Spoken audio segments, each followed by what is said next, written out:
Olá, companheiros do Centro Espírita Ibirajara. Eis-nos novamente aqui, buscando refletir sobre os ensinamentos de O Livro dos Espíritos. E dessa vez, duas perguntinhas, aparentemente simples, mas que, como todo o conteúdo da doutrina, podemos ir aprofundando e identificando novos aspectos para nosso crescimento. Então, a primeira pergunta é, olha, uma resposta muito curtinha, gente. Olha só, a 958 eles dizem, né? Kardec pergunta: por que tem o homem instintivamente horror ao nada? Achei curioso, né? Essa expressão, fiquei um pouco, já tinha passado por essa pergunta outras vezes, mas dessa vez parei para pensar nessa questão do horror. Horror é uma coisa assim, é uma palavra tão forte, né? Eu sei que pode ter coisas de tradução, né? Pode não ter sido exatamente a ideia do Kardec, mas a questão é que é uma palavra, né? Deve ter sido uma palavra pelo menos com o mesmo peso, assim. Fiquei pensando, por que a gente tem horror ao nada? E essa questão do horror, eu acho que passa pela, pela certeza do absurdo daquilo, né? Quando a gente tem horror a alguma coisa, tem horror à comida tal, é porque a gente se desagrada tanto daquilo, porque a gente tem absoluta certeza de que a gente não consegue comer aquilo. Então, horror ao nada significa que a gente tem uma certeza de que esse conceito não procede. Quer dizer, a gente tem a certeza de que ele não procede e a gente tem até medo de que aquilo, né, pudesse proceder, porque ninguém quer acabar. Por que a gente tem certeza de que a gente não acaba? E aí eu acho que isso é uma questão bastante interessante, porque o primeiro que eles respondem é porque o nada não existe. Ponto. Simples assim, pessoal. Eles dizem, a gente tem horror ao nada porque o nada não existe. Então, ou seja, a gente tem intimamente essa certeza de que o nada não existe e por isso a gente tem horror a esse conceito. E eu acho que isso é uma coisa bastante interessante, porque isso nem tem a ver necessariamente com a religiosidade do jeito que a gente entende, ou seja, tendo aquele conhecimento, aquela crença de que Deus existe, né? De que há um Pai governando tudo. Mesmo aqueles que não seguem esse caminho, eles percebem que o universo é de uma harmonia que não tem jeito, mesmo que a pessoa não queira dizer Deus, e mesmo que aquela pessoa não entenda profundamente o que acontece, existe nela aquela perguntinha do tipo: opa, mas como que uma coisa pode ser tão harmônica assim, sendo fruto do acaso? E é por isso, né, que o pessoal até é frase de para-choque de caminhão. O acaso não existe, leia Kardec. Porque, de fato, é, a gente lendo a doutrina espírita, a gente entende por que o acaso não existe. Mas mesmo quem não leu doutrina espírita, mesmo quem não tem essa fé em Deus, no fundo, atrás da orelha, tem aquela perguntinha que não se responde, que é: se não existe Deus, conforme as religiões apregoam, mas o que é que gera essa harmonia? O que faz o universo ser tão perfeito? O universo ser tão ele, independente das nossas considerações. Então, os verdadeiros cientistas, não os orgulhosos, né? Porque muita gente não consegue admitir que exista algo superior ao seu entendimento. Então, como eles não veem Deus, como eles não entendem Deus, então é porque isso não existe. Deus não existiria.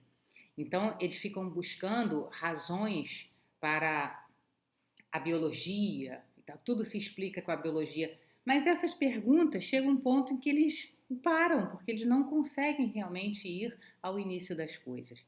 E aí aqueles, como eu dizia, que são os verdadeiros cientistas, na minha opinião, são aqueles que admitem, que estudam profundamente para entender as coisas, mas que admitem que existe algo que ainda transcende o entendimento humano.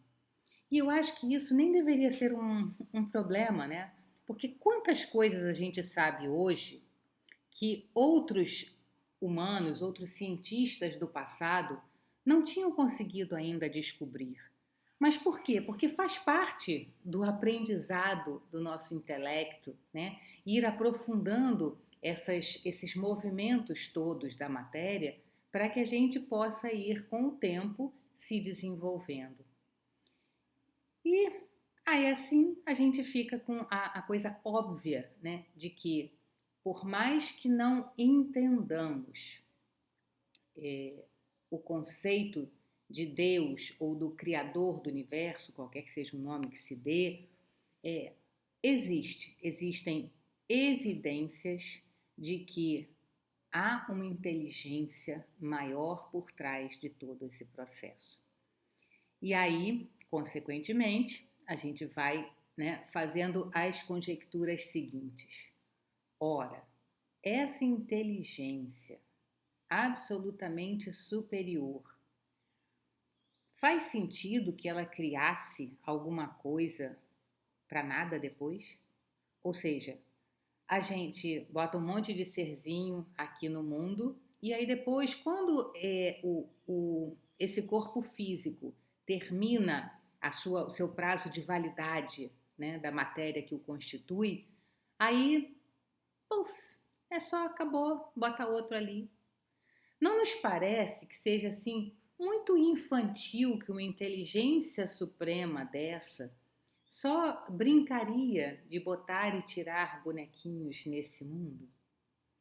E aí quando a gente vai de novo, né, lendo Kardec, como diz a frase, a gente vai vendo que, vai reparando que a gente não é igual, que duas pessoas, né, duas crianças nascidas do mesmo pai, da mesma mãe, e vamos colocar até gêmeos, né? Porque às vezes, claro que se você tem uma criança que nasceu do mesmo pai ou da mesma mãe, mas em momentos diferentes, a educação que ela recebe pode ser diferente. Então as pessoas dizem que a diferença das crianças vem da educação.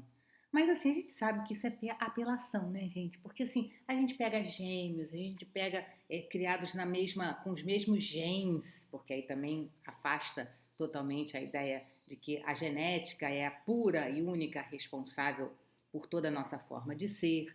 Então a gente pega essas dois seres criados muito semelhantes e às vezes têm personalidades, valores, formas de operar mental e emocionalmente absolutamente diversas. Então, assim, a gente tem que se render ao fato de que a vida intelectual, a vida como ser realmente, não só como corpo, essa vida começou antes da gente estar aqui. Eu acho que são evidências demais. Repito, aqueles que pelo menos não dizem, aí tem coisa, vamos aguardar para ver as novas descobertas. Aqueles que negam isso muito peremptoriamente, porque eles não, como eu falei, é o orgulho não deixando que eles percebam que pode ter alguma coisa além do seu próprio entendimento. Então, se a vida começou antes, se estamos aqui, essa inteligência suprema tem um objetivo que é muito mais nobre do que simplesmente brincar de bonequinhos dentro do universo. Então, se já a vida já existiu, se esse objetivo aqui é nobre, qual é a conclusão lógica? Não existe o nada depois da vida material. E isso tem que ter uma linha de continuidade para atingir esse objetivo maior dessa inteligência suprema. E aí, na pergunta seguinte, que é a 9. Cadê Daisy? 959, Kardec continua, né? Porque vocês sabem, né? Vocês lembram, né? Que Kardec, ele perguntava a mesma coisa, às vezes de uma forma diferente ou um pouquinho mais aprofundado, para ver se as respostas se mantinham coerentes. Então ele diz, né? Primeiro ele perguntou por que era o horror ou nada. E aí eles responderam que porque o nada não existe. E aí Kardec então pergunta: de onde nasce para o homem o sentimento instintivo da vida futura? Bom, aí eu acho que eu já até adiantei, né? Porque se a gente fizer esse raciocínio que eu propus, a gente vai chegar à conclusão de que existe uma vida futura. Então isso é racional. Mas o que Kardec pergunta aqui é de onde nasce para o homem o sentimento instintivo da vida futura. Então Kardec está chamando a atenção que mesmo sem fazer esse raciocínio todo que eu fiz, existe em nós um instinto que nos leva a essa crença. Algumas pessoas dizem que simplesmente porque você não tem vontade de acabar, então você fica achando que não vai acabar, né? Mas assim, não é. A gente vê que esse instinto é uma coisa mais forte. Então os espíritos respondem: já dissemos, antes de encarnar, o espírito conhecia todas essas coisas, e a alma conserva vaga lembrança do que sabe e do que viu no estado espiritual. Então, ou seja, aqui os espíritos estão dizendo que essas coisas que a gente conhece sem ter conhecido, é porque a gente, na verdade, já conheceu antes. Ficou interessante essa frase, né? Meio confusa, mas olha só, o que a gente conhece, né? Quer dizer, o que a gente instintivamente sabe, não necessariamente é aquilo que a gente conhece racionalmente. Não foi nada que nós vimos e que aprendemos a partir do que a gente viu ali naquele momento, mas é porque a gente já conheceu antes. Então a gente soube e, por também estudando Kardec, a gente entende o processo da encarnação e a gente sabe que o espírito, ao tomar o novo corpo, as suas lembranças ficam toldadas por acréscimo de misericórdia, para que possamos nos desconectar daquelas sensações e daquelas percepções do passado, para que entremos de coração aberto nessa vida, né? Se eu preciso realinhar os meus caminhos, construindo amor com alguém com quem eu tive grandes problemas de ódio no passado, como que, lembrando disso o tempo inteiro, eu vou conseguir construir esse caminho de amor? É muito mais complicado. Então, isso é uma razão muito, muito trivial, tá, gente? Muito rudimentar aqui falando. Mas é só para a gente lembrar que esse esquecimento que a gente tem ao encarnar, e aí eu sempre falo esquecimento, porque a gente não esquece, é apenas uma memória que está lá arquivada e que a gente não acessa nesse momento. Assim como na vida atual, né? Quantas memórias a gente tem que a gente não fica automaticamente lembrando disso.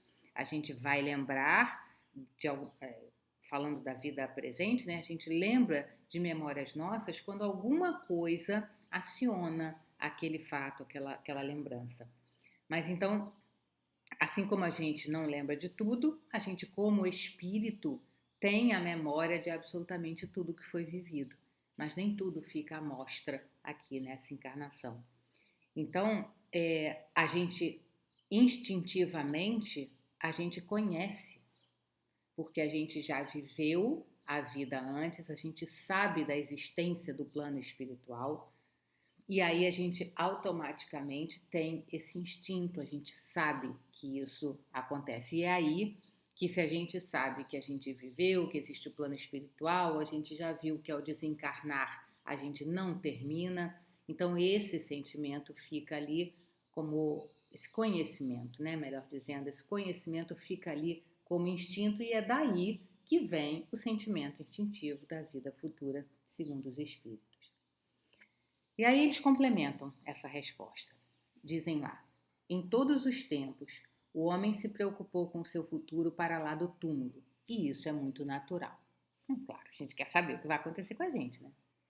Qualquer que seja a importância que ligue a vida presente, não pode ele furtar-se a considerar quanto essa vida é curta e, sobretudo, precária, pois que a cada instante está sujeita a interromper-se, sem nenhuma certeza lhe sendo permitida acerca do dia seguinte. Isso é fato, né? Nem é saudável, não é para isso, a gente não é para ficar pensando na morte o tempo inteiro, né? Nem ter medo da morte o tempo inteiro. Mas a gente sabe, quando a gente para pensar e para falar sobre isso, a gente sabe que a nossa vida é muito precária, para usar a palavra que eles usaram aqui, porque a gente não tem garantia de nada. A gente não pode estabelecer, não quero morrer agora não. Eu quero morrer só daqui a um mês, tá? Na hora em que for para acontecer, nada nos segura, né? Quer dizer, ou seja, dentro do planejamento, dentro do padrão saudável das existências. E aí eles continuam, né? Que será dele após o instante fatal? Questão grave esta, porquanto não se trata de alguns anos apenas, mas da eternidade. Né? Então, realmente, a gente tem aquelas coisas, às vezes, na vida que a gente chama, né, de pontos de virada, em que a gente normalmente tem uma grande mudança na nossa vida, mas a gente sabe que depois aquilo ali a gente pode mudar de novo, né? A maioria das coisas a gente pode rearranjar. Quando a gente fala de morte, a gente não fala de, tá, eu vou morrer, aí eu vou ficar uns 2 anos vivendo, daqui a pouco eu volto, né? Naquelas mesmas condições que a gente tem ali, não vai voltar, né? Então, a questão para o homem, né, o que agonia, é que o que acontecer ali, teoricamente, vai para toda a eternidade, porque ele não sabe, né, nem ainda estudou essa coisa das reencarnações. Aquele que tem de passar por longo tempo em país estrangeiro se preocupa com a situação em que lá se achará.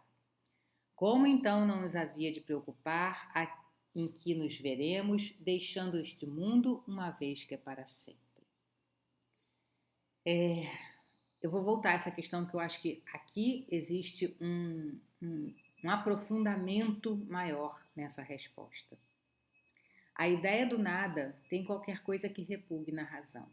O homem que mais despreocupado seja durante a vida, enxergando o momento supremo, pergunta a si mesmo o que vai ser dele e involuntariamente nutre esperança.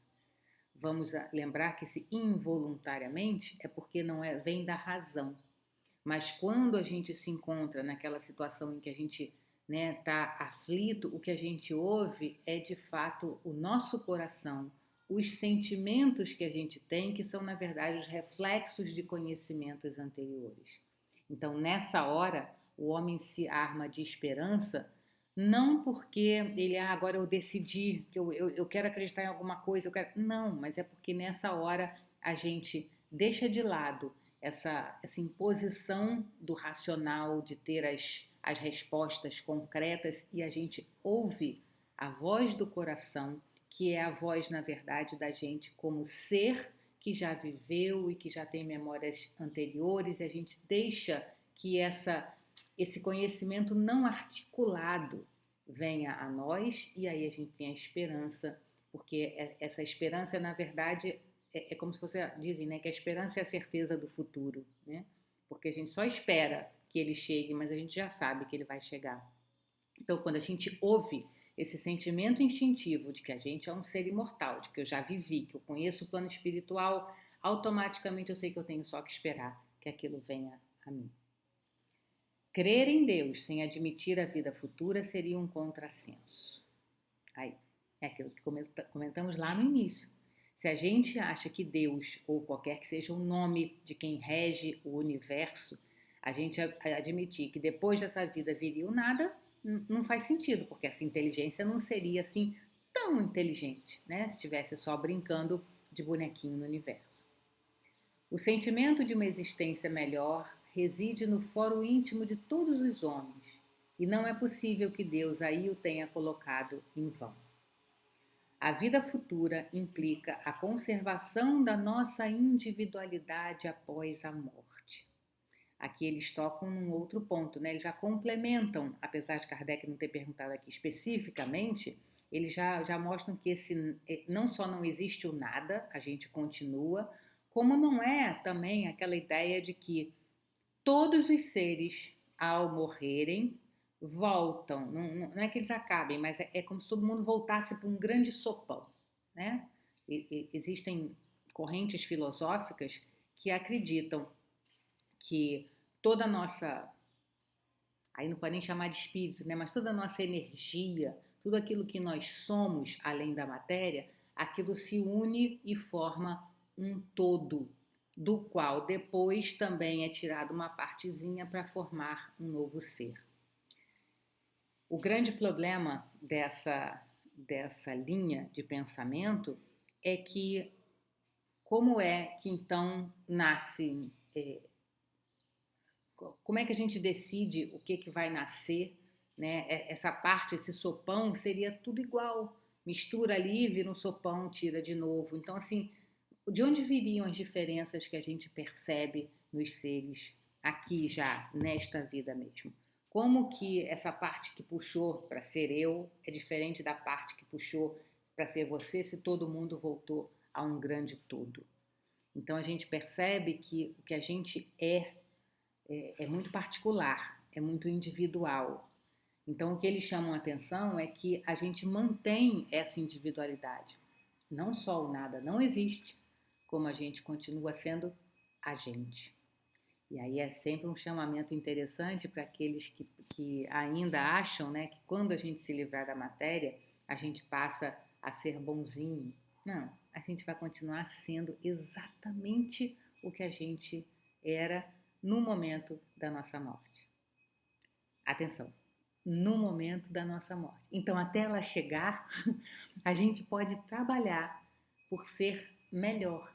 Porque aí sim, quando eu morrer, eu estarei melhor do que quando eu entrei nesta existência, né? Porque eu me mantenho o que eu sou no momento da minha morte. Com efeito, que nos importaria sobreviver ao corpo se a nossa essência moral houvesse de perder-se no oceano do infinito? As consequências para nós seriam as mesmas que se tivéssemos que nos sumir no nada. Verdade, né? Se a gente admitir que a gente não tem uma individualidade, tanto faz. Como eu me entendo, vou sumir mesmo. Então não interessa se é no nada ou se é num grande sopão de criação divina, né? Então, assim, de novo, a gente pode não conhecer ainda todos os detalhes desse processo, mas há características que a gente já sabe que a gente não pode desprezar. Então, mas eu queria voltar ao ponto que eu falei que é um aprofundamento interessante dessa pergunta, que é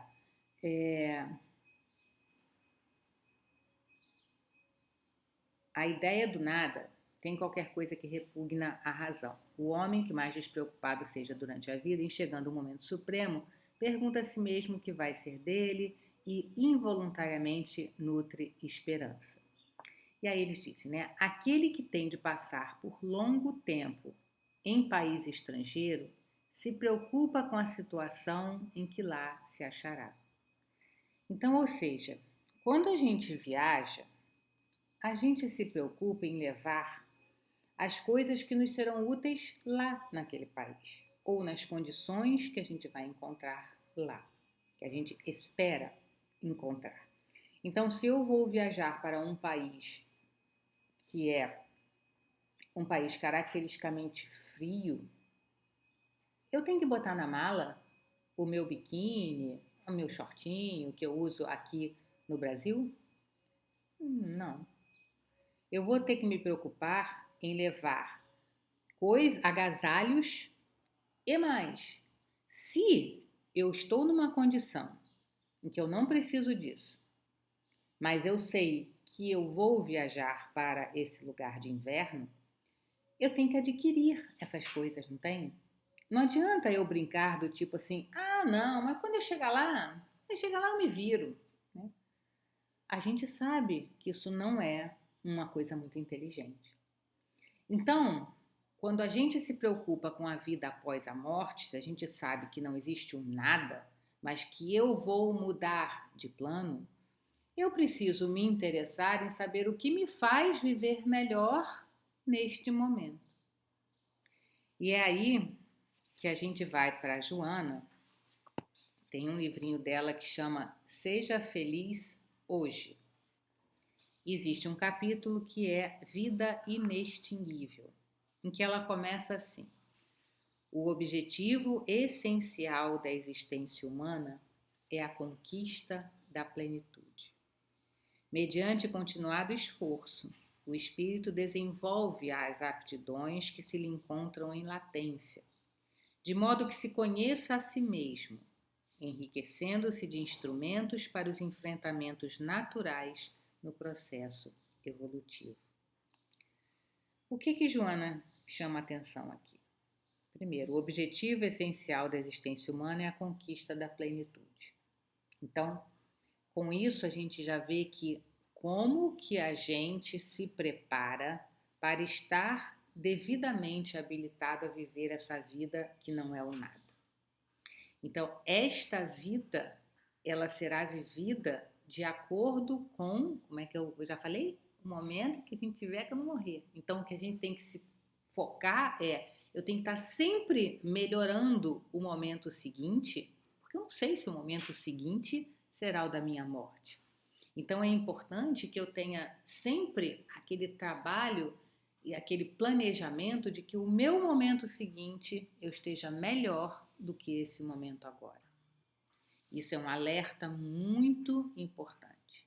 A gente não pode atrasar essa conquista do objetivo essencial da existência humana para, não, depois que meus filhos crescerem, depois que eu me livrar desse emprego, depois que eu me aposentar, depois que...